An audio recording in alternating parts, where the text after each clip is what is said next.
Highway पर मैंने cruise control on किया हुआ था, लेकिन अचानक मुझे महसूस हुआ कि ब्रेक काम नहीं कर रहे हैं। चाहे मैं कितनी भी कोशिश करूं, ब्रेक पैडल दबाने की गाड़ी की स्पीड लगातार 100 किलोमीटर प्रति घंटा पर रुकी हुई थी। आगे राइट साइड में एक बड़ा ट्रक था और लेफ्ट साइड में एक व्हाइट कलर की कार ओवरटेकिंग लेन में बहुत स्लो स्पीड पर ट्रक के ठीक बराबर चल रही थी। मेरी वाइफ बैक सीट पर बैठकर बच्चे को स्नैक्स खिला रही थी। उसने देखा कि हम आगे वाली कार से टकराने वाले हैं, तो उसने मुझसे पूछा कि मैं स्पीड कम क्यों नहीं कर रहा हूं, और फिर उसने मेरी तरफ देखा। मैंने रियर व्यू मिरर के जरिए उसकी आंखों में देखा और बहुत भारी मन से कहा कि अपनी सीट बेल्ट टाइट कर लो और हैंडल को मजबूती से पकड़ लो। मैंने उससे कहा कि मैं तुमसे बहुत प्यार करता हूं, और उसी वक्त मैं पागलों की तरह हॉर्न बजाने लगा। मेरी वाइफ समझ गई कि कुछ बहुत बड़ी प्रॉब्लम है।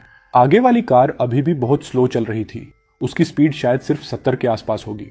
मुझे ओवरटेकिंग लेन में इस तरह स्लो चलने वाले लोगों पर बहुत गुस्सा आ रहा था। मैंने हॉर्न से अपना हाथ नहीं हटाया। आखिरकार उस व्हाइट कार ने अपनी स्पीड थोड़ी बढ़ाई, लेकिन इससे पहले कि मैं चैन की सांस लेता, एक बहुत ही डरावनी चीज हुई। उस व्हाइट कार की ब्रेक लाइट्स अचानक जल उठी। उसके आगे कोई भी रुकावट या ट्रैफिक नहीं था, लेकिन उसने मेरा लगातार हॉर्न बजाना सुन लिया था और मुझे डराने के लिए जानबूझकर पैनिक ब्रेक लगा दिए। प्रॉब्लम यह थी कि मैं अपनी गाड़ी को बिल्कुल भी नहीं रोक सकता था। एक जोरदार आवाज के साथ मेरी कार सीधे उसकी कार के बैक साइड से टकरा गई। मेरी कार की पूरी बॉडी बुरी तरह हिल गई। मेरी वाइफ ने हैंडल को कसकर पकड़ा और मैंने भी स्टीयरिंग व्हील पर अपनी पकड़ मजबूत रखी। अगर मैं उस वक्त लेन चेंज करता तो हम साइड में चल रहे बड़े ट्रक के नीचे आ जाते। अच्छी बात यह थी कि वह व्हाइट कार वाला सिर्फ मुझे डराना चाहता था, इसलिए ब्रेक दबाने के तुरंत बाद उसने फिर से एक्सीलेटर दबा दिया। जब मैंने उसे हिट किया तो वह खुद भी घबरा गया और उसने घबराहट में एक्सीलेटर को और ज्यादा दबा दिया, जिससे आगे थोड़ा गैप बन गया। इस तरह हमने उस बड़े ट्रक को ओवरटेक कर लिया। तभी उस व्हाइट कार की विंडो नीचे हुई और ड्राइवर ने मेरी तरफ हाथ हिलाते हुए कुछ गाली गलौज करना शुरू कर दिया। उसने अपनी कार को साइड वाली लेन में लेना शुरू किया और मुझे रुकने का इशारा किया। मेरी वाइफ भी विंडो नीचे करके उसे चिल्लाकर बताना चाहती थी कि हमारे ब्रेक फेल हो गए हैं, लेकिन हाईवे पर हवा का प्रेशर इतना ज्यादा था कि उसकी आवाज उस तक पहुंच ही नहीं सकती थी। मैं बस गाड़ी चलाता रहा। वह व्हाइट कार तुरंत हमारे पीछे लग गई। वह इंसान बिल्कुल पागल हो चुका था। गलती उसकी थी कि वह स्लो गाड़ी चला रहा था और उसने मुझे डराने के लिए ब्रेक लगाए, लेकिन अब वह ऐसे बिहेव कर रहा था जैसे उसके साथ बहुत बड़ा अन्याय हुआ हो। उसने मेरी तरफ मिडिल फिंगर दिखाई। उसने एक्सीलेटर पर पैर दबाया और एक बार फिर मेरी कार के आगे आ गया। वह लड़का हाईवे पर कार से रास्ता रोक कर गाड़ी रुकवाने का खतरनाक गेम खेलने की कोशिश कर रहा था। रोड पर ऐसे अनएजुकेटेड और बदतमीज ड्राइवर्स का मतलब होता है किसी भी बेगुनाह फैमिली के लिए मौत का सामान। जैसे ही उसकी कार का फ्रंट हिस्सा मेरे आगे आया, मेरी कार फिर उससे टकरा गई। एक और बहुत जोरदार आवाज हुई और उसकी कार का पिछला हिस्सा बुरी तरह डैमेज हो गया। मेरी कार आगे की तरफ भागी और इस जोरदार टक्कर के कारण मेरी कार का बैलेंस बिगड़ने लगा। मैंने तुरंत असिस्टेंस सिस्टम ऑन किया और स्टीयरिंग व्हील को पूरी ताकत से पकड़ा। स्पीड जितनी ज्यादा हो, आपको पैनिक नहीं होना चाहिए, क्योंकि हल्की सी भी चूक और स्टीयरिंग का थोड़ा सा भी हिलना हमारी जान ले सकता था। मेरी वाइफ बैक सीट पर डर के मारे रो रही थी। हम ऐसे इंसान से क्यों टकरा गए? मेरे दिल में आ रहा था कि मैं उस ड्राइवर को जान से मार दूं। मेरी वाइफ और मेरा बच्चा दोनों कार में थे और हम मौत के मुंह में थे, लेकिन वह इंसान कभी नहीं सोचेगा कि गलती उसकी थी। वह बस यही सोच रहा था कि हम जानबूझकर उसकी कार को हिट करके भाग रहे हैं। उम्मीद के मुताबिक वह व्हाइट कार फिर से हमारे करीब आ गई। उसकी कार का फ्रंट हिस्सा डैमेज हो चुका था, लेकिन वह हमारा पीछा छोड़ने को तैयार नहीं था। मेरी कार की स्पीड 100 पर फिक्स थी। उसने पूरा एक्सीलेटर दबाया और हमसे आगे निकल गया। सिचुएशन बहुत खराब लग रही थी और मुझे कुछ अनहोनी का एहसास हुआ। अचानक उसकी कार की विंडो खुली और उसने अंदर से नूडल्स का एक खाली बॉक्स बाहर फेंका, जो उसने अभी खाया था। वह सीधे मेरी कार के विंडशील्ड पर आकर लगा। नूडल्स का सूप और ओनेल मेरी विंडशील्ड पर फैल गया, जिससे मुझे सामने का दिखना पूरी तरह बंद हो गया। मैंने तुरंत वाइपर ऑन किया, लेकिन विंडशील्ड पर तेल की एक मोटी लेयर जम चुकी थी। उस पल हमारी जिंदगी और मौत भगवान के भरोसे थी। हमें सामने का कुछ भी साफ दिखाई नहीं दे रहा था। वाइपर चलाने से वह ऑयल और ज्यादा फैल रहा था, इसलिए मैंने सिर्फ नूडल्स के टुकड़ों को साफ किया और बाकी के हिस्से को हवा से सूखने के लिए छोड़ दिया, ताकि मुझे थोड़ा बहुत सामने का रास्ता दिख सके। मेरी वाइफ पीछे बैठी डर से कांप रही थी, लेकिन फिर भी उसने हिम्मत करके अपना फोन निकाला और ट्रैफिक पुलिस को कॉल किया। उसने रोते हुए कहा कि मैं और मेरे हस्बैंड हाईवे पर हैं, कोई हमारे ऊपर चीजें फेंक रहा है, प्लीज पुलिस हमारी जान बचाइए। मेरी वाइफ ने आंसू पोंछते हुए फोन को कार के ब्लूटूथ से कनेक्ट कर दिया और रोते हुए कहा कि पुलिस वाले लोकेशन पूछ रहे हैं, लेकिन मुझे नहीं पता कि हम कहाँ हैं। ब्लूटूथ कनेक्ट होने के बाद मैंने कहा कि हम अभी हुआंगजियाडुन हाईवे एग्जिट से गुजरे हैं और सिटी के साउथ की तरफ जा रहे हैं। पुलिस ने पूछा कि आपकी कार का कलर और नंबर क्या है। मैंने बताया कि कार का कलर एप्रिकॉट ग्रे है और नंबर यह है। पुलिस ने कहा कि ठीक है, हम तुरंत आगे के सभी हाईवे एंट्री पॉइंट्स को ब्लॉक कर रहे हैं और पुलिस कार आपकी मदद के लिए भेज रहे हैं। क्या आपने उस परेशान करने वाली कार का नंबर देखा? हम उससे तुरंत कांटेक्ट करके उसे दूर हटने को कहेंगे। मैंने कहा कि मुझे उस कार का नंबर याद नहीं है और इस वक्त वह मुझे दिख भी नहीं रहा है क्योंकि वह हमारे पैरेलल नहीं चल रहा है। पुलिस ने कहा कि ठीक है, हम तुरंत सीसीटीवी कैमरा चेक करते हैं। मैंने बहुत घबराहट में अपना थूक निगलते हुए वह सवाल पूछा जो मेरे लिए सबसे जरूरी था कि सबसे नजदीकी इमरजेंसी रेस्क्यू लेन यहाँ से कितनी दूर है। दूसरी तरफ से कुछ सेकंड्स के लिए सन्नाटा छा गया और फिर आवाज आई कि 80 किलोमीटर। उस पल मेरा दिल बिल्कुल बैठ गया क्योंकि 80 किलोमीटर का मतलब था लगभग 2 शहरों को पार करना। वह व्हाइट कार अभी भी हमारे साथ साथ चल रही थी। वह ड्राइवर लगातार मुझे गालियां दे रहा था। मुझे शब्द तो साफ सुनाई नहीं दे रहे थे, लेकिन मैं समझ सकता था कि वह बहुत गंदी गालियां दे रहा था। सबसे बड़ी बात यह थी कि आगे इमरजेंसी लेन दिखना शुरू हो गई थी। अगर इस समय मैं अपनी कार को इमरजेंसी लेन में ले जाता तो हमारी जान बचने के चांस बहुत बढ़ जाते। लेकिन सबसे बड़ी प्रॉब्लम वह व्हाइट कार थी। वह जानबूझकर उसी स्पीड पर मेरे राइट साइड में चल रहा था, जिससे मेरे लिए इमरजेंसी लेन में जाना बिल्कुल इम्पॉसिबल हो गया था। मेरी वाइफ ने पीछे बैठे हुए अपने आंसू पोंछे और अचानक अपनी सीट बेल्ट खोलते हुए कहा कि क्या आपने कार का असिस्टेंस सिस्टम ऑन किया है? आप जल्दी से बाहर निकलिए और मुझसे सीट एक्सचेंज कर लीजिए। मैंने रियर व्यू मिरर में अपनी वाइफ का चेहरा देखा। वह रोते हुए कह रही थी कि बैक सीट पर बचने के चांस ज्यादा होते हैं, इसलिए कार मुझे चलाने दीजिए। मैंने कुछ नहीं कहा और बस स्टीयरिंग व्हील को और कसकर पकड़ लिया। वह मुझसे सीट बदलने के लिए लगातार मिन्नतें कर रही थी और कह रही थी कि अगर आपको कुछ हो गया तो मैं और बच्चा कैसे जिएंगे? मैं अकेले पैसे भी नहीं कमा सकती। आपका जिंदा रहना ज्यादा जरूरी है।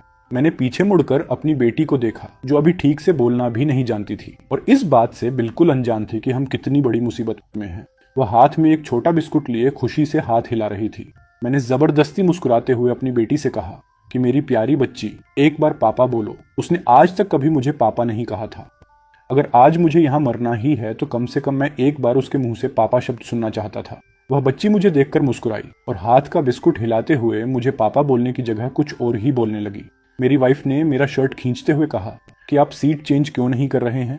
मेरी आंखों में आंसू आ गए और मैंने बहुत धीमी आवाज में कहा कि बच्चे का बहाना मत बनाओ, मेरी बात ध्यान से सुनो। मैं पूरी लाइफ कभी भूत प्रेत या भगवान पर यकीन नहीं करता था, लेकिन अगर दोबारा मिलना मुमकिन हो तो मैं अगले जन्म की दुआ करूंगा। मेरी वाइफ हैरान होकर मुझे देखने लगी, लेकिन तभी मेरा दिल दहल गया क्योंकि वह व्हाइट कार राइट साइड की लेन से फिर आगे निकल आई। मुझे नहीं पता था कि वह अब क्या करने वाला है। उसकी हरकतों को देखकर साफ लग रहा था कि उसे किसी की जान की कोई परवाह नहीं थी। उसकी कार की विंडो एक बार फिर खुली और उसने बाहर कुछ फेंका। इससे पहले कि मैं देख पाता कि वह क्या चीज है, मेरी कार का सामने का विंडशील्ड पूरी तरह टूट गया। मेरी वाइफ ने बहुत जोर से चीख मारी। जब मैंने पीछे मुड़कर देखा तो मेरे होश उड़ गए। एक स्क्रू ड्राइवर विंडशील्ड को तोड़ता हुआ अंदर आ गया था। उसने न सिर्फ ग्लास को तोड़ा बल्कि 100 की स्पीड के भयानक प्रेशर के कारण वह स्क्रू ड्राइवर फ्रंट सीट को पार करता हुआ सीधे पीछे बैठी मेरी वाइफ के कंधे में जा घुसा।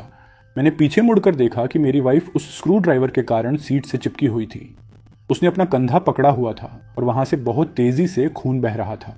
उस पल के लिए मेरा दिमाग पूरी तरह से ब्लैंक हो गया।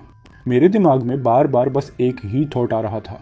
जब मैंने पीछे बच्ची की तरफ देखा तो मुझे पता चला कि ग्लास का एक टुकड़ा उसकी छोटी सी मासूम फेस पर जा लगा है, जिससे उसका पूरा चेहरा खून से सन गया था। मेरी वाइफ दर्द के मारे तड़प रही थी और उसका फेस बिल्कुल सफ़ेद पड़ गया था। लेकिन जब उसने अपनी बेटी को घायल देखा तो उसने हिम्मत जुटाई और कंधे में फंसे उस स्क्रू ड्राइवर को पूरी ताकत से बाहर खींच दिया। वह तुरंत अपनी बेटी के पास पहुंची और रोते हुए बहुत कमज़ोर आवाज़ में मुझसे बोली कि हमारे बच्चे का चेहरा कट गया है। ग्लास का टुकड़ा उसकी स्किन के अंदर चला गया है और मेरी उसे छूने की हिम्मत नहीं हो रही है। मैंने यह सब रियर व्यू मिरर में देखा। मेरा दिल पूरी तरह टूट चुका था। अभी कुछ देर पहले ही मेरी वाइफ बैक सीट पर बैठकर मेरे लिए अंगूर छील रही थी और मेरी बेटी हाथ में बिस्कुट लिए खुशी से हाथ हिला रही थी। लेकिन अब एक के कंधे पर गहरा घाव था और दूसरी का चेहरा खून से सना हुआ था। मैंने खुद से कहा कि अगर मैं आज जिंदा बच गया तो मैं उस व्हाइट कार के ड्राइवर के टुकड़े टुकड़े कर दूंगा। राइट साइड का विंडशील्ड पूरी तरह टूट चुका था। हमारी कार की हाई स्पीड की वजह से ग्लास के छोटे छोटे टुकड़े बार बार उड़कर अंदर आ रहे थे। मैं कार चला रहा था, लेकिन मेरे अंदर डर और नफरत दोनों उफान मार रहे थे। अगर वह स्क्रू ड्राइवर थोड़ा सा भी इधर उधर होता तो वह सीधे मेरी वाइफ के सिर या उसके दिल पर लगता। अगर कार में मैं अकेला होता तो मैं अपनी कार से उसे टक्कर मारकर वहीं खत्म कर देता। लेकिन इस वक्त मुझे शांत रहना था। मेरा दिल चाहे जितना भी रो रहा हो, मुझे अपनी फैमिली को सेफ रखने के लिए अपनी समझदारी का इस्तेमाल करना ही था। ठीक उसी वक्त आगे चल रही उस व्हाइट कार के ड्राइवर ने एक बार फिर मुझे मिडिल फिंगर दिखाई। अचानक उस पल मेरे दिमाग में एक बहुत ही खतरनाक लेकिन काम करने वाला आइडिया आया। उस व्हाइट कार वाले को हमेशा मेरी कार के आगे आकर चीजें फेंकने की आदत थी, तो क्यों ना मैं अपनी कार को बिल्कुल उसकी कार के पीछे लगा दूं, ताकि वह मेरे लिए आगे का रास्ता साफ करता चले। अगर आगे कोई भी रुकावट या ट्रैफिक आएगा तो वह खुद बचने के लिए अपनी कार को पहले मोड़ेगा, जिससे मुझे भी रास्ता मिल जाएगा। अगर उसने दोबारा पैनिक ब्रेक लगाने की कोशिश की तो ज्यादा से ज्यादा क्या होगा, मेरी कार उसकी कार के बैक साइड से टकराएगी। मैं उसकी कार की बॉडी को एक ब्रेक की तरह इस्तेमाल करूंगा और अपनी कार को जबरदस्ती रोकने की कोशिश करूंगा। दूसरे शब्दों में, अगर वह हाईवे से बाहर निकलने की कोशिश करेगा तो मैं भी उसके पीछे पीछे जाऊंगा। जैसे ही वह अपनी स्पीड कम करेगा, मैं उसकी कार को पीछे से इतनी जोर से हिट करूंगा कि वह सीधे खाई में गिर जाए और मेरी फैमिली सेफ हो जाए। अब यही एक अकेला तरीका बचा था जिससे मेरी फैमिली जिंदा बच सकती थी। ये सब सोचते हुए पहले तो मैं सभी बेकसूर लोगों से दूर रहना चाहता था, लेकिन उस ड्राइवर ने मुझे और मेरी फैमिली को इस नरक में धकेल दिया था। अगर सिचुएशन ऐसी ही थी तो मैं उसे भी अपने साथ इस नरक में खींचने के लिए तैयार था, ताकि वह हमारे लिए एक ढाल बन सके। ये सोचते ही मैंने तुरंत स्टीयरिंग व्हील को घुमाया। मैंने अपनी कार को बिल्कुल उस व्हाइट कार के पीछे लगा दिया। उस ड्राइवर ने कभी सपने में भी नहीं सोचा था कि मैं ऐसा कुछ करूंगा। उसने डरकर तुरंत अपनी कार को लेफ्ट लेन में चेंज किया। मैंने भी अपनी कार तुरंत लेफ्ट में ले ली। उसने राइट टर्न लिया तो मैंने भी अपनी कार को राइट में मोड़ दिया। वह व्हाइट कार वाला जो अब तक इस गेम में आगे था और हमें कंट्रोल कर रहा था, अब अचानक खुद जाल में फंस गया था और बहुत बेबस हो गया था। मेरी वाइफ भी अब मेरा आइडिया समझ चुकी थी। उसने अपने घाव को पकड़ते हुए बहुत ही कमजोर आवाज में कुछ कहा। मैंने अपना सिर हिलाया और अपना पूरा ध्यान उस व्हाइट कार का पीछा करने में लगा दिया। वह ड्राइवर अब थोड़ा सीधा हो गया था और शांति से आगे बढ़ रहा था, लेकिन तभी अचानक एक और बहुत बड़ी दुर्घटना हो गई। वह व्हाइट कार अचानक बहुत तेजी से लेफ्ट लेन में मुड़ गई। उसकी स्पीड इतनी ज्यादा थी कि वह खुद भी लगभग डिवाइडर से टकराने ही वाला था। ये तो अच्छा हुआ कि मैंने अपनी सूझबूझ से उस व्हाइट कार को एक शील्ड की तरह इस्तेमाल किया हुआ था। आगे रोड पर एक बहुत बड़ा बॉक्स पड़ा हुआ था जो शायद किसी ट्रक से गिर गया होगा। वह व्हाइट कार वाला अभी भी मुझे मारना चाहता था, ताकि एक ऐसा एक्सीडेंट हो जाए जिसमें गाड़ी के परखच्चे उड़ जाएं और इंसान की जान चली जाए। मेरी रीढ़ की हड्डी में एक सिहरन दौड़ गई, लेकिन मैं उसके पीछे लगा रहा। यह तरीका बहुत खतरनाक था, लेकिन अपनी फैमिली को प्रोटेक्ट करने का यही इकलौता रास्ता था। जब उसने देखा कि मैं हार मानने वालों में से नहीं हूं, तो उस व्हाइट कार ने धीरे धीरे अपनी स्पीड कम करना शुरू कर दिया। चूंकि मेरे ब्रेक काम नहीं कर रहे थे, इसलिए मेरी कार सीधे उसके बैक साइड से टकरा गई। मैं फिर से उसकी कार के पीछे जा घुसा। उसी पल मैंने स्टीयरिंग व्हील को कसकर पकड़ लिया और आखिरकार उस कमीने ने भी ब्रेक दबा दिए। मैंने चैन की सांस ली, क्योंकि मेरी कार की स्पीड अब साफ तौर पर कम हो रही थी। स्पीड 100 से घटकर धीरे धीरे 90 और फिर 80 पर आ गई। अगर ऐसा ही चलता रहता तो मैं उस व्हाइट कार के ब्रेक और इस टक्कर का फायदा उठाकर अपनी स्पीड को और कम कर सकता था। मैंने तो यहां तक सोच लिया था कि जब स्पीड काफी कम हो जाएगी तो मैं अपनी कार को सीधे डिवाइडर की तरफ मोड़ दूंगा। कम स्पीड में जब कार वहां लगे पेड़ों से टकराएगी तो वे पेड़ मेरी गाड़ी को रोकने में मदद करेंगे। लेकिन अगले ही पल उस व्हाइट कार वाले ने फिर गेम खेल दिया। जैसे ही मैंने डिवाइडर की तरफ स्टीयरिंग मोड़ा, उसने अचानक एक्सीलेटर दबाकर लेन चेंज कर ली, जिससे मेरी कार की स्पीड भी तुरंत बढ़ गई। मैं जोर से चिल्लाया और मेरी कार सीधे डिवाइडर से जा टकराई। आमतौर पर एक्सपीरियंस्ड ड्राइवर्स एक्सीडेंट के वक्त पैसेंजर सीट वाले हिस्से को टक्कर की तरफ रखते हैं ताकि ड्राइवर सेफ रहे, लेकिन मैं ऐसा नहीं कर सकता था क्योंकि मेरी फैमिली कार में थी। मुझे खुद अपने शरीर पर उस टक्कर को झेलना था। कार का बोनेट डिवाइडर से टकराकर उड़ गया। मैंने पूरी ताकत से स्टीयरिंग को लेफ्ट मोड़ा ताकि कार की बॉडी डिवाइडर से रगड़ खाती हुई चले और उसकी स्पीड कम हो सके। इसके बावजूद जब हम पेड़ से टकराए तो कार की स्पीड लगभग 50 के आसपास थी। एक बहुत जोरदार धमाका हुआ और मैंने खुद को पीछे की तरफ धकेलने की कोशिश की, लेकिन टक्कर के जबरदस्त इम्पैक्ट और इनर्शिया के कारण मेरा शरीर आगे की तरफ फेंका गया और स्टीयरिंग मेरे चेस्ट पर बहुत जोर से लगा, जिससे मेरी आंखों के आगे अंधेरा छा गया। कुछ पलों के लिए तो मेरी सांस ही रुक गई थी। मैंने गहरी सांस लेने की कोशिश की, लेकिन चेस्ट के अंदर ऐसा लग रहा था जैसे कुछ फंस गया है, जिससे दम घुट रहा था। चक्कर आ रहे थे और आंखों के सामने धुंधलापन था। मैंने बहुत मुश्किल से अपना सिर पीछे घुमाया। मेरी बेटी का वह छोटा सा मासूम चेहरा खून से सना हुआ था और वह रो रही थी।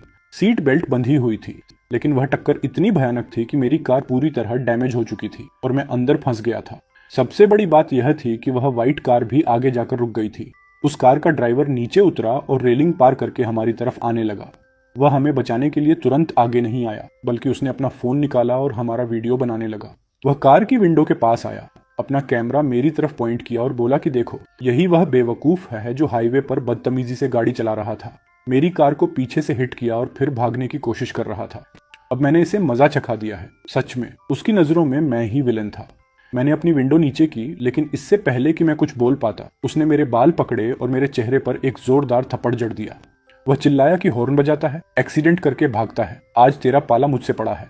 मैं तुझे बता दूं कि मैं तुम जैसे बेवकूफों पर कभी रहम नहीं खाता। मैं कुछ भी बोलने की हालत में नहीं था, क्योंकि वह अपने फोन से लगातार मेरे मुंह पर मार रहा था। वह मारता जा रहा था और गालियां देता जा रहा था कि और कर मेरी कार को हिट और भाग यहां से, और बजा दूसरों पर हॉर्न। दर्द के मारे मैंने मुंह से खून की एक उल्टी कर दी। तब जाकर उसका ध्यान पीछे बैठी मेरी वाइफ और बच्चे पर गया। उसने ठंडे लहजे में कहा कि अच्छा, तो पूरी फैमिली यहाँ है। जब तू पागलों की तरह गाड़ी चला रहा था तो क्या तेरे घर वालों ने तुझे मरने से मना नहीं किया था? उसने अपने हाथ पैर फैलाए और हमें बचाने का उसका कोई इरादा नहीं था। वह साइड में पड़ी एक चट्टान पर जाकर बैठ गया और आराम से बोला कि ठीक है, अब तू हर जाने के पैसे देने के लिए तैयार रह। मैंने फिर से खून थूका और बहुत कमजोर आवाज में कहा कि मेरे ब्रेक बहुत पहले ही फेल हो गए थे। मैंने हॉर्न तुझे हटाने के लिए नहीं, बल्कि इसलिए बजाया था क्योंकि मुझे डर था कि मैं तुझसे टकरा ना जाऊं, लेकिन तू हटा नहीं, और मुझे डराने के लिए पैनिक ब्रेक लगा दिए। वह लापरवाही से हंसा और बोला कि अच्छा, तेरे ब्रेक पहले या बाद में खराब नहीं हुए, ठीक उसी वक्त खराब हुए जब तूने मेरी कार को पीछे से हिट किया। मैं समझ गया कि उससे कुछ भी कहना बेकार था। वह सिर्फ यही सोच रहा था कि मैं झूठ बोल रहा हूं और उसे धोखा देने की कोशिश कर रहा हूं। जब कोई इंसान जानबूझकर तमाशा खड़ा करना चाहता है तो आपके सारे सही रीजंस भी उसके लिए सिर्फ एक बहाना बन जाते हैं। अब मुझे सिर्फ अपनी वाइफ और बच्चे की सेफ्टी की फिक्र थी जो बैक सीट पर थे, क्योंकि मैंने नोटिस किया कि कार के बोनेट से धुआं निकलना शुरू हो गया था। मुझे डर था कि कहीं कार में आग न लग जाए। मैंने पूरी ताकत से अपने पैर बाहर निकालने की कोशिश की, लेकिन डैशबोर्ड ने मेरे पैरों को बहुत बुरी तरह जकड़ रखा था। मेरे पैरों में चोट नहीं थी, बस प्रॉब्लम यह थी कि मैं उन्हें खींच नहीं पा रहा था। मैंने सीट को पीछे एडजस्ट करने की कोशिश की, लेकिन मेरे ठीक पीछे बच्चे की सेफ्टी सीट लगी हुई थी, जिसने मेरी सीट को ब्लॉक कर दिया था। अगर मैं सीट को और पीछे करता तो वह सीधे मेरी बेटी के ऊपर दबाव डालती। वह व्हाइट कार का ड्राइवर मुझे इस तरह छटपटाते हुए देख रहा था। वह जोर से हंसा और बोला कि अब देख अपनी हालत। पहले तो बड़ा हवा में उड़ रहा था। मैं गुस्से में चिल्लाया कि क्या तुम पहले एम्बुलेंस को कॉल कर सकते हो? मेरी वाइफ और बच्चा कार के अंदर हैं। उसने अपने कंधे उचकाए जैसे वह बहुत मासूम हो और बोला कि मरते हैं तो मरने दे। वह तेरी वाइफ और बच्चा है, मेरा नहीं। उसने फिर से अपना फोन निकाला और मेरा वीडियो बनाते हुए बोला कि देखो इस कबाड़ गाड़ी को, इसमें आग लगनी शुरू हो गई है। थोड़ी देर में पूरी फैमिली जलकर मर जाएगी। बदतमीजी से गाड़ी चलाने का यही अंजाम होता है।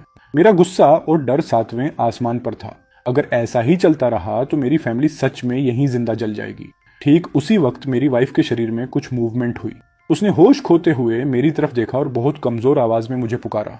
उसे होश में देखकर मैं खुश हुआ और चिल्लाया कि सुनो, कार में आग लगने वाली है, तुम बच्चे को लेकर पहले नीचे उतरो। वह बहुत मुश्किल से उठकर बैठी, क्योंकि उसके राइट कंधे में वह स्क्रू ड्राइवर आर पार घुसा हुआ था। अब वह सिर्फ अपने लेफ्ट हाथ का इस्तेमाल करके बेटी की सीट बेल्ट खोल पाई। बहुत मशक्कत के बाद बेल्ट खोलकर उसने घबराहट में मुझसे पूछा कि आप अभी तक बाहर क्यों नहीं आए? मैंने कहा कि मैं फंस गया हूं, तुम बच्चे को लेकर पहले बाहर निकलो। मेरी वाइफ ने उस वक्त बिल्कुल भी देर नहीं की। उसने एक हाथ से बेटी को गोदी में लिया, पूरी ताकत से कार का दरवाजा धक्का देकर खोला और आखिरकार बाहर निकल गई। बाहर निकलने के बाद वह रोते हुए मुझसे बोली कि प्लीज बाहर निकलिए, कार के फ्रंट हिस्से में आग लग चुकी है। मैंने अपनी पूरी ताकत लगा दी, लेकिन सब बेकार था। मेरी वाइफ ने गुस्से में उस व्हाइट कार के ड्राइवर से कहा कि क्या तुम अंधे हो? मेरे हस्बैंड अंदर फंसे हैं, तुम उन्हें बचाते क्यों नहीं? उस ड्राइवर ने मेरी वाइफ की तरफ एक नजर देखा और धीरे से मेरी कार के पास आया। उसने अचानक जेब से एक सिगरेट निकाली, उसे अपने मुंह में दबाया और फिर अपना सिर झुकाकर मेरी जलती हुई कार के बोनेट की आग से उस सिगरेट को जलाया। उसने एक घटिया मुस्कान के साथ कहा कि अगले जन्म में जरा संभल कर गाड़ी चलाना। ये कहकर वह आराम से पीछे मुड़कर जाने लगा। मेरी वाइफ घबरा गई और उसने तुरंत अपनी बेटी को नीचे लिटाया और दौड़कर उस ड्राइवर का हाथ पकड़ लिया कि तुम उन्हें बचाते क्यों नहीं? तुम हमें कितनी बार नुकसान पहुंचाना चाहते हो?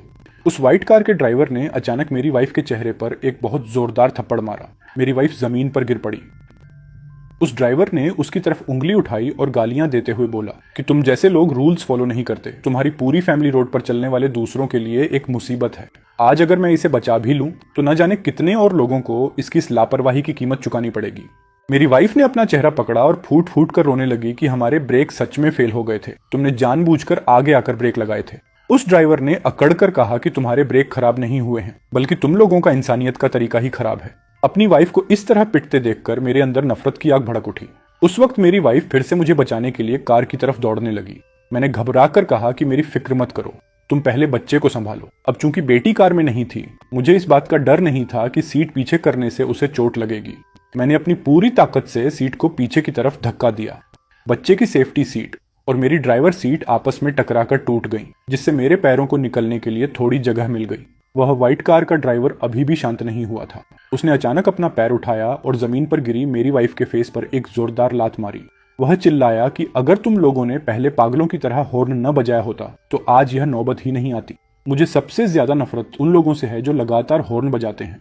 उसी समय मेरे पैर आखिरकार आजाद हो गए और कार में आग बहुत तेजी से फैल चुकी थी। मुझे भयानक गर्मी और जलन महसूस हो रही थी, लेकिन मैं बहुत मुश्किल से कार से बाहर निकलने में कामयाब रहा।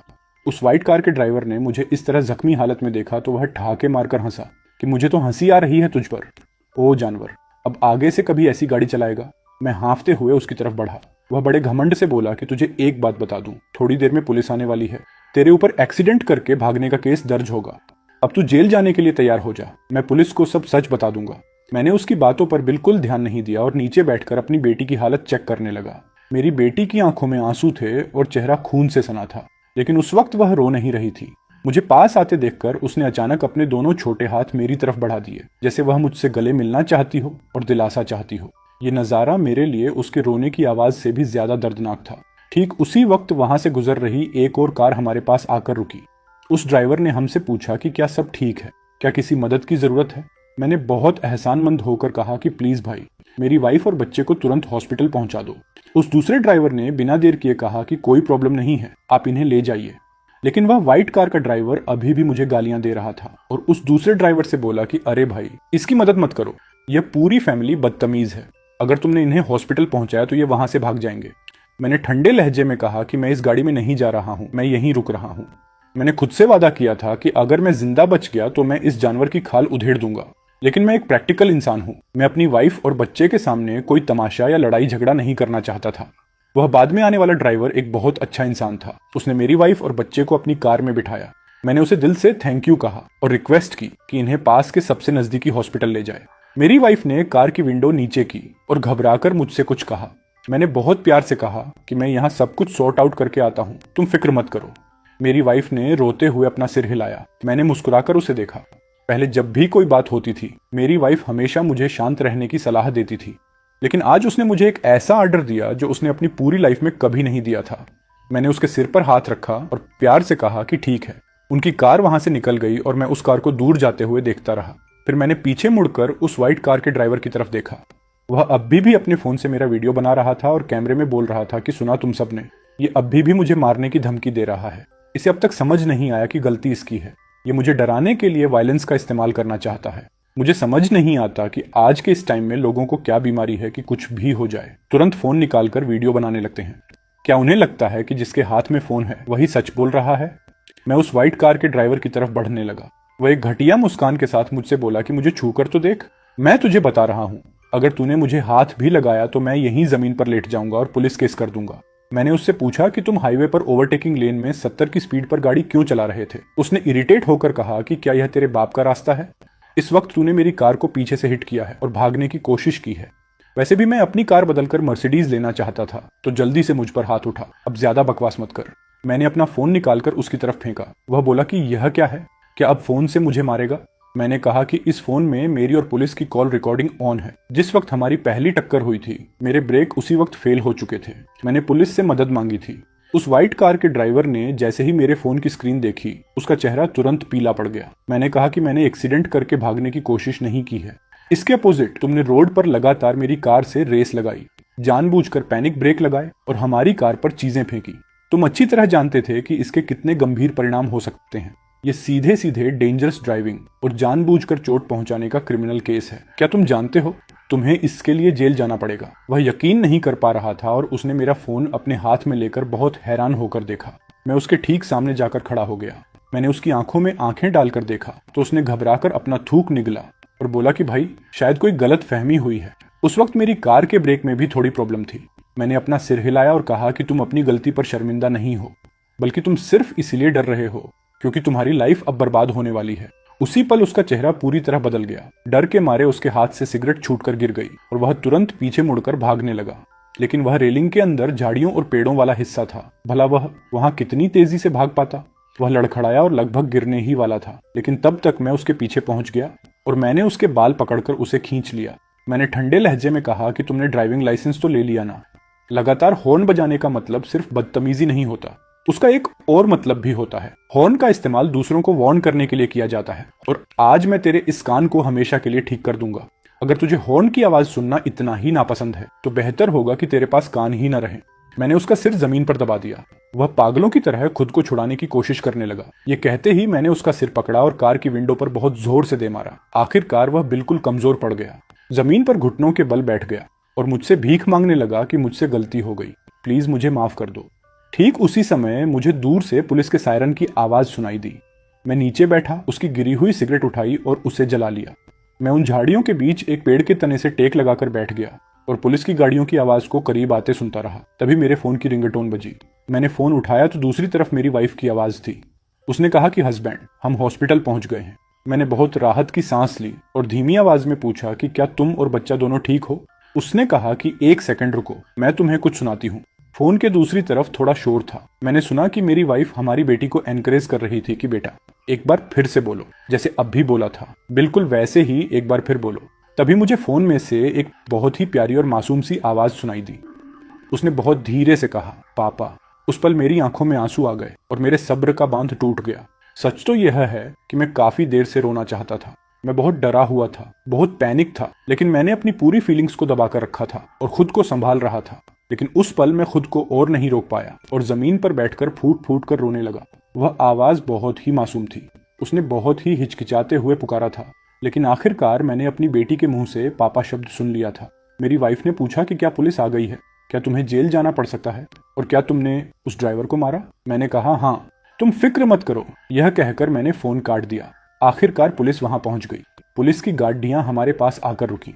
वहां का नजारा देखकर वे सब भी हैरान रह गए। एक पुलिस वाले ने खुद को रोक नहीं पाया और बोला कि तुम्हारी कार के ब्रेक फेल हुए थे ना, तो फिर यह जगह एक्सीडेंट वाली कम और लड़ाई का मैदान ज्यादा क्यों लग रही है। वह व्हाइट कार का ड्राइवर जमीन पर लेटा रो रहा था कि पुलिस वाले साहब मुझे बचाइए। मैंने अपने दोनों हाथ ऊपर उठाए और कहा कि आई एम सॉरी, मैं सच में खुद को रोक नहीं पाया। मैं पुलिस की गाड़ी में बैठ गया और मुझे पुलिस स्टेशन ले जाया गया। पुलिस ने मुझे बताया कि उन्होंने आगे के सारे एग्जिट पॉइंट्स ब्लॉक कर दिए थे और पुलिस की गाड़ियां हमारी मदद के लिए भेज दी थीं। बस उन्हें उम्मीद नहीं थी कि हमारे बीच रास्ते में ही यह सब हो जाएगा। ये तो अच्छा हुआ कि पुलिस दोनों तरफ से हमें ढूंढ रही थी, इसलिए वे टाइम पर पहुंच गए। मेरी वाइफ सेफली हॉस्पिटल पहुंच चुकी थी। माँ और बच्ची दोनों पूरी तरह ठीक थे। खासकर जो स्क्रू ड्राइवर मेरी वाइफ के कंधे के आर पार हो गया था। अच्छी बात यह रही कि उसने किसी इंपॉर्टेंट नर्व या हड्डी को नुकसान नहीं पहुंचाया था। वह व्हाइट कार का ड्राइवर बहुत घमंडी था। हॉस्पिटल में इलाज मिलने के बाद उसने पुलिस से जोर देकर कहा कि वह मुझसे इस बात का बहुत बड़ा हर्जाना वसूलेगा। दुनियादारी समझने वाले लोग जानते हैं कि वह सिर्फ मुझसे ज्यादा पैसे ऐंठना चाहता था, इसलिए मैंने भी उसकी इच्छा पूरी कर दी। मैंने पुलिस से साफ कह दिया कि कोई बात नहीं सर, जो भी लीगल फैसला हो आप कीजिए, मैं इस इंसान को एक भी रुपया एक्स्ट्रा कंपटीशन नहीं दूंगा। जब मैंने अपना यह स्टैंड क्लियर कर दिया तो उस व्हाइट कार के ड्राइवर की फैमिली में खलबली मच गई। उन्होंने मुझसे बातचीत और समझौते के लिए कई बार कांटेक्ट करने की कोशिश की, लेकिन मैंने हर बार मना कर दिया। आखिरकार वह ड्राइवर घबरा गया और उसने खुद प्रपोजल भेजा कि दोनों पार्टियां आपस में समझौता कर लेते हैं। न कोई किसी को पैसे देगा, न कोई किसी पर केस करेगा। लेकिन अफसोस कि मैंने इस समझौते को भी रिजेक्ट कर दिया। मेरा इरादा बिल्कुल साफ था कि चलो दोनों साथ में जेल चलेंगे, वहां एक दूसरे का साथ रहेगा। उस ड्राइवर की फैमिली ने बहुत परेशान होकर मुझसे पूछा कि आप समझौता क्यों नहीं कर रहे हैं, क्या जेल जाना कोई बहुत सम्मान की बात है। सच कहूं तो इसके पीछे कोई बड़ा रीजन नहीं था। बस बात इतनी सी थी कि मैं एक छोटी सी फैक्ट्री का ओनर हूं। भले ही मैं बहुत ज्यादा पैसे नहीं कमाता, लेकिन अगर मैं जेल भी चला जाऊं तो मेरी फैक्ट्री बंद नहीं होगी, वह चलती रहेगी। लेकिन उस व्हाइट कार के ड्राइवर की सिचुएशन बिल्कुल अलग थी। मुझे पता चला था कि वह एक बड़ी कंपनी में सीनियर मैनेजर की पोस्ट पर था। इस केस के बाद अब उसके पास कुछ नहीं बचने वाला था। कोई भी कंपनी एक क्रिमिनल रिकॉर्ड वाले इंसान को सीनियर मैनेजर की जॉब क्यों देगी। उसकी नौकरी भी चली गई और उसका फ्यूचर भी बर्बाद हो गया। आखिरकार कोर्ट का फैसला आ गया। उस व्हाइट कार के ड्राइवर को जानबूझकर चोट पहुंचाने, डेंजरस ड्राइविंग और रोड एक्सीडेंट का दोषी पाया गया और उसे 3 साल की जेल की सजा सुनाई गई। यह रिजल्ट मेरे लिए बिल्कुल भी सरप्राइजिंग नहीं था। मुझे पहले से ही पता था कि कोर्ट उसे बहुत सख्त सजा सुनाएगी और इसी बात का फायदा उठाकर मैंने उसे उस वक्त पीटा था। मैंने उसके दोनों कंधे तोड़ दिए थे और उसका एक कान भी जला दिया था। मुझे मालूम था कि इस सिचुएशन में मेरे लिए जो सबसे बड़ी सजा हो सकती थी वह उतनी भारी नहीं होगी जितनी उसकी बर्बादी होगी। मैं जानता था कि डेंजरस ड्राइविंग की ड्राइविंग की सजा बहुत कम होती है जब तक कि कोई बड़ा एक्सीडेंट या मौत ना हो जाए।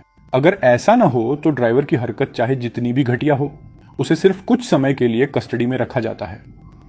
यहां तक कि उस पर जो एक्सीडेंट का केस बना वह इसीलिए नहीं था कि उसने मेरी फैमिली को नुकसान पहुंचाया, बल्कि इसलिए था क्योंकि ट्रैफिक पुलिस ने उसे इस पूरे एक्सीडेंट का जिम्मेदार माना था और वह डेंजरस ड्राइविंग में इन्वॉल्व था। इंश्योरेंस कंपनी ने भी क्लेम देने से साफ मना कर दिया। मेरी कार का जो नुकसान हुआ था वह 3 लाख से ज्यादा का था। उसके पास यह पैसे चुकाने की हैसियत नहीं थी, इसलिए उसकी सजा में एक्सीडेंट का यह क्रिमिनल केस भी जुड़ गया। इसके कंपैरिजन में शायद मुझे और भी सख्त सजा मिल सकती थी, लेकिन कोर्ट ने इस बात को कंसीडर किया कि उस वक्त मेरी वाइफ और बच्चे की जान बहुत बड़े खतरे में थी। आखिरकार कोर्ट ने मुझे भी 3 साल की सजा सुनाई, जो मेरे लिए ठीक था। जेल में रहकर मैं अपनी वाइफ को लेटर लिख सकता हूँ और मेरी वाइफ मेरी बेटी को लेकर मुझसे मिलने भी आ सकती है। वह लेटर्स में मुझसे पूछती है कि फैक्ट्री के ऑन ऑर्डर्स और काम को कैसे मैनेज करना है और मैं उसे जेल से ही सारे इंस्ट्रक्शंस दे देता हूँ। मेरे बिजनेस पार्टनर्स को जब इस पूरी बात का पता चला तो उन्होंने मेरी वाइफ के जरिए मुझे मैसेज भिजवाया कि मैं बिल्कुल फिक्र न करूं, वे सब मिलकर हमारी फैक्ट्री के सारे ऑन ऑर्डर्स का अच्छे से ध्यान रखेंगे। भले ही मैं इस वक्त जेल में हूँ, लेकिन मेरी फैमिली की लाइफ पर इसका कोई बुरा असर नहीं पड़ा है। बस मैं अपनी वाइफ और बच्चे को बहुत मिस करता हूँ। जब मेरी वाइफ मुझसे जेल में मिलने आई तो उसने बताया कि उस व्हाइट कार के ड्राइवर की हालत बहुत खराब हो चुकी है।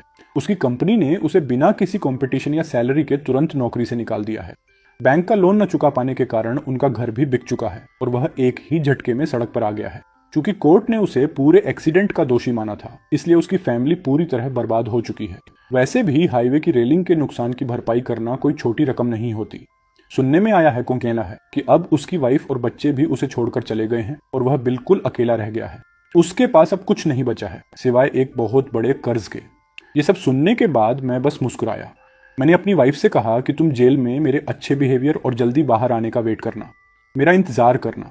उसने बहुत प्यार से कहा कि मैं आपका वेट करूंगी। जेल के अंदर मेरा बिहेवियर काफी अच्छा रहा। 2 साल और 10 महीने के बाद मैं जेल से रिहा हो गया। मेरे जेल से बाहर आने वाले दिन मेरी वाइफ और बेटी मुझे रिसीव करने आए थे। पिछले 2 सालों से भी ज्यादा समय से मेरी वाइफ लगातार हमारी बेटी को मेरी फोटोज दिखाती आ रही थी और उसे पापा बोलना सिखा रही थी, इसलिए बेटी के लिए मैं बिल्कुल भी अजनबी नहीं था। उसने जैसे ही मुझे देखा वह दौड़कर मेरी तरफ आई और अपने दोनों हाथ फैलाकर मुझे पुकारने लगी। मैंने उसे कसकर गले से लगा लिया, उसके गाल पर एक बहुत प्यारा सा किस किया और धीमी आवाज में कहा कि तुम्हारे पापा वापस आ गए हैं। मैंने पीछे मुड़कर अपनी वाइफ से पूछा कि मेरे बिना इन दिनों तुम्हें किसी ने परेशान तो नहीं किया ना? उसने मुस्कुराकर कहा कि आपकी यह कहानी इतनी फेमस हो चुकी है कि किसी की हिम्मत ही नहीं हुई मुझे परेशान करने की। उसने आगे बताया कि वैसे उस व्हाइट कार के ड्राइवर को भी जेल से रिलीज कर दिया गया है। मैंने पूछा कि फिर क्या हुआ? मेरी वाइफ ने कहा कि उसने सुसाइड कर लिया, उसके पास कुछ नहीं बचा था और वह इस लाइफ को और नहीं जी पाया। मैंने कहा अच्छा, ये सच में बहुत अजीब और हैरान करने वाला है। मैंने अपनी बेटी को गोदी में उठाया और हम कार में बैठ गए। मैंने उसके सिर पर हाथ फेरा और बहुत प्यार से कहा कि बेटा एक बार फिर से बोलो ना।